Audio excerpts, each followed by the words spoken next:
En la epístola del día de hoy, San Pablo nos explica las obligaciones contraídas. No somos, pues, deudores de la carne, para vivir según la carne. Al contrario, somos hijos de Dios y herederos suyos y coherederos de Cristo. Por lo tanto, hemos sido llamados a mortificar con el Espíritu las obras de la carne. Y estamos obligados a dejarnos conducir por el Espíritu de Dios. Esto, claro está, que nos costará trabajos y sacrificios sin cuento, hasta que logremos dominar y poner al servicio del Espíritu el poder de la carne. Por el contrario, ¿cómo lucha el hombre terreno, mundano, en defensa de sus intereses? ¿Cómo lo pone todo en juego para poder conseguir sus propósitos, sus aspiraciones terrenas y temporales? Buena prueba de esto lo tenemos en el mayordomo de la parábola del Evangelio de hoy. Había un hombre rico que tenía un mayordomo y éste fue acusado delante de él como disipador de sus bienes. Este hombre rico representa a Dios nuestro Señor, de quien son todas las riquezas del cielo y de la tierra. Dichos tesoros son de tres clases. Unas son riquezas corporales que sirven al cuerpo para su mantenimiento, como la comida, la casa, el vestido. Otros son patrimonios espirituales que adornan y enriquecen el espíritu. Esas son principalmente la gracia y las virtudes. Otros son, por fin, capitales eternos, los cuales son premiados los justos en el cielo. Estos tesoros los reparte Dios a los hombres, y las primeras las da a los buenos y malos, fieles e infieles. Las segundas solamente a los fieles, y algunas solo a los justos. Las últimas solo a los bienaventurados únicamente. Debemos, pues, pedir que nos conceda usar de tal manera de las riquezas temporales que no perdamos las espirituales y que negociemos con estas de modo que podamos alcanzar las eternas. El mayordomo de este soberano Señor es el hombre, a quien entrega el gobierno de las riquezas que posee, así del cuerpo como del alma. Aunque le da verdadero dominio de algunas, sigue siendo siempre mayordomo, porque su dominio no es absoluto, sino sujeto al dominio de Dios y de sus leyes. Tampoco puede lícitamente distribuir ni usar de los bienes que tiene, si no es conforme a la voluntad del Supremo Señor que se los dio.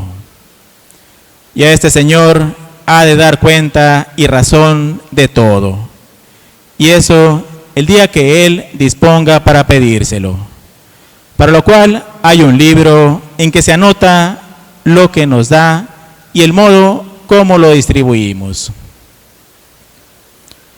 Más allá de si la denuncia respondía o no a la realidad de los hechos, aquel mayordomo es acusado de desperdiciar los bienes de su Señor, gastándolos o usando de ellos contra la voluntad de su Señor.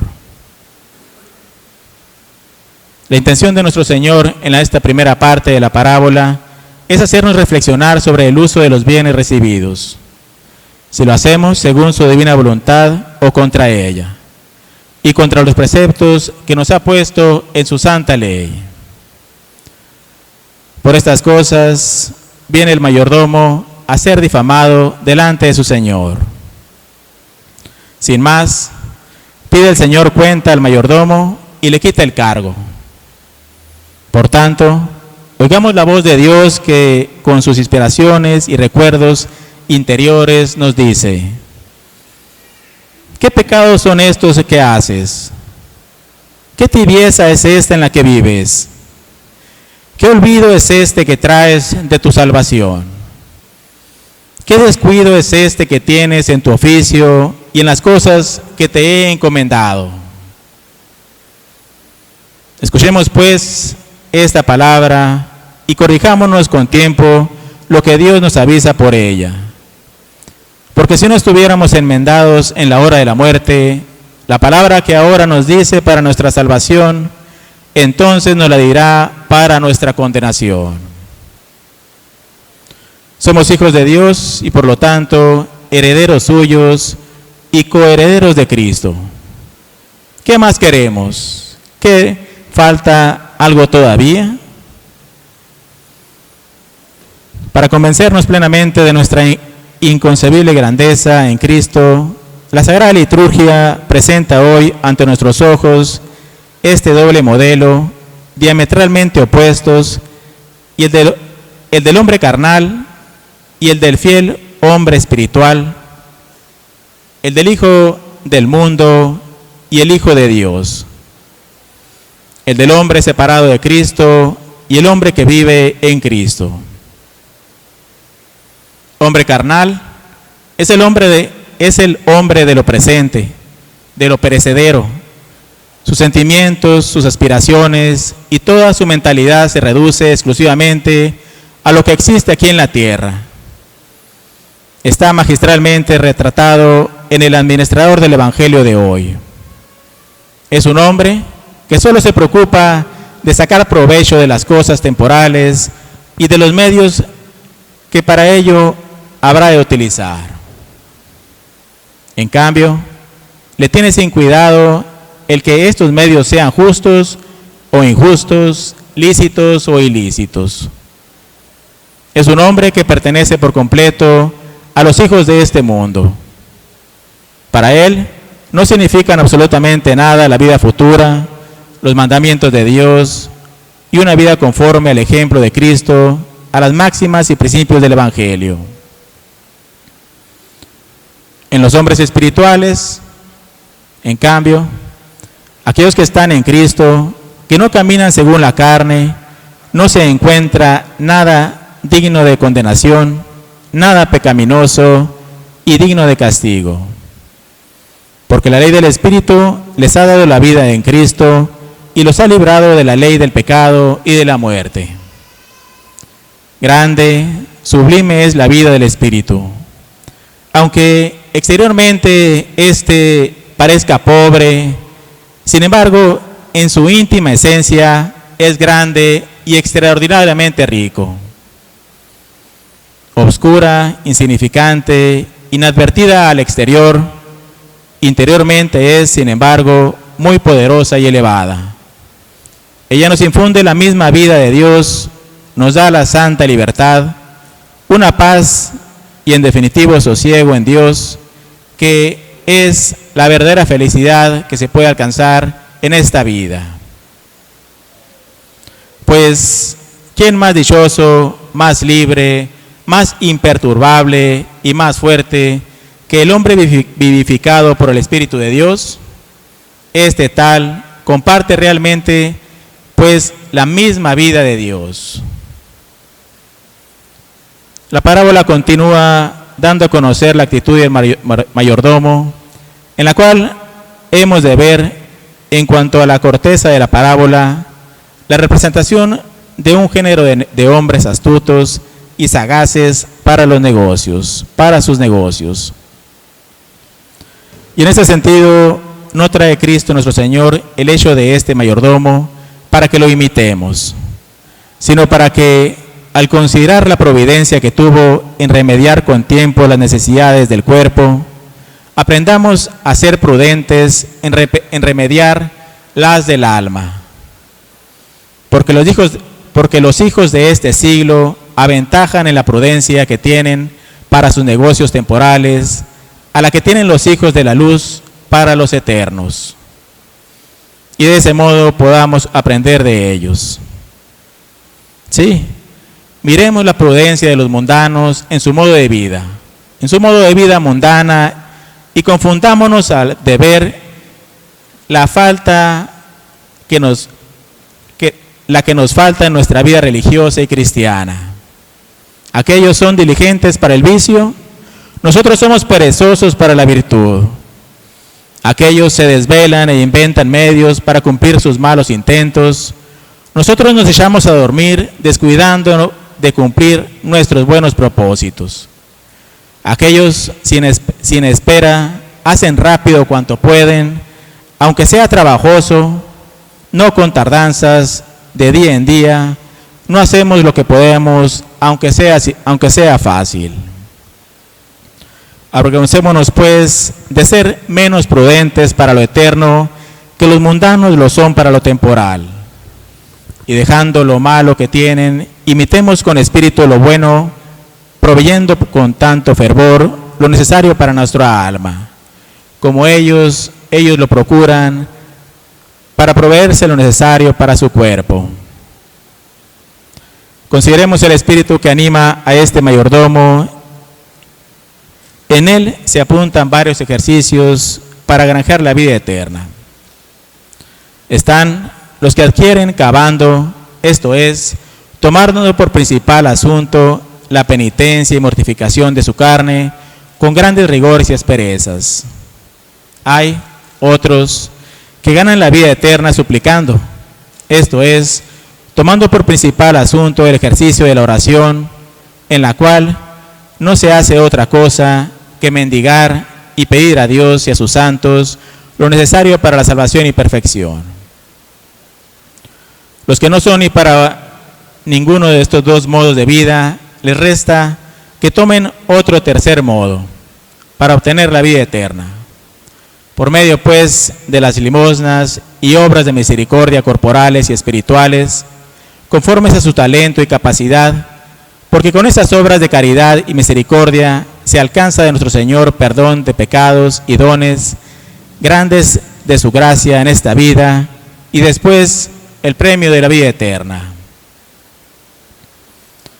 Nuestro Señor dedujo de esta parábola lo siguiente: y yo os digo que os ganéis amigos con las riquezas de iniquidad, para que cuando falleciereis os reciban en las eternas moradas.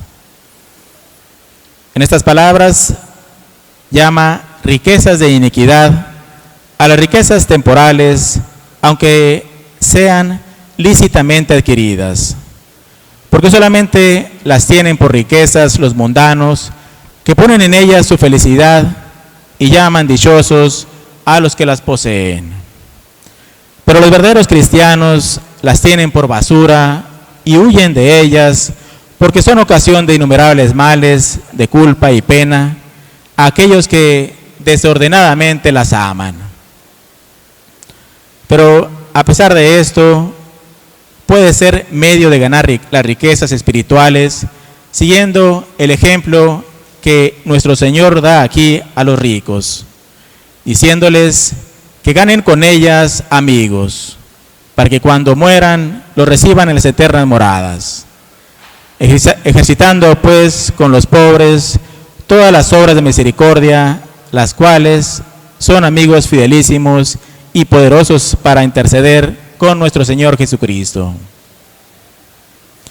Jesucristo nos ofrece pues, con el ejemplo del mayordomo infiel, un medio de salvación. Quiere que imitemos su sagacidad granjeándonos amigos. Puesto que necesitamos de intercesores, busquémoslos. Mas, ¿cómo nos captaremos simpatías? Bien claramente lo expresa él en el Evangelio: granjeaos amigos con las riquezas inicuas. Enseña San Agustín que, interpretando mal estas palabras, algunos roban lo ajeno y de ello dan algo a los pobres, y creen que con esto obran según está mandado. Esta interpretación debe corregirse, pues no es la correcta. Hay que dar limosna de lo que se gana con el propio trabajo. No podemos engañar al juez, que es Jesucristo. Por tanto, no des limosna de lo mal adquirido. Pero si tales riquezas son las que tienes, lo que tienes es malo. Imitemos a Zaqueo, que dijo: yo doy la mitad de mis bienes a los pobres. He aquí cómo obra el que se propone hacer amigos con la riqueza de la iniquidad, y para obrar y para no ser considerado como reo, dice: este mismo Zaqueo en el Antiguo Testamento. Si he quitado algo a otro, perdón, en el Nuevo Testamento. Si he quitado algo a otro, le daré el cuádruple. Manantial de iniquidad, nos dice el Evangelio, pero nosotros podemos canjearlo en moneda aceptable, en valores auténticos. ¿De qué modo? Convirtiéndolo en socorro del necesitado, que luego intercederá por nosotros ante el justo juez. Además, con el dinero dado en honor de un santo o en sufragio de las benditas almas del purgatorio, adquiriremos abogados defensores en las iglesias triunfante y purgante. Pero no es este el único medio de granjeados amigos, pues los pobres no podrían obtener esos beneficios si no tuviesen otro medio de buscar defensores. Y si lo tienen. La oración, la devoción a los santos, nos obtiene amigos en el cielo. La devoción a las almas del purgatorio nos ganan amistades entre aquellos que pronto gozarán de la gloria. Las 14 obras de misericordia obligan a aquellos a quienes favorecimos a interesarse por nosotros y obtener por lo mismo intercesores en el cielo y en la tierra. Tenemos pues un gran campo donde practicar la indicación de nuestro Señor, donde ejercitar la sagacidad propia de los hijos de luz. Aprovechémonos pues de todos los medios que tengamos al alcance.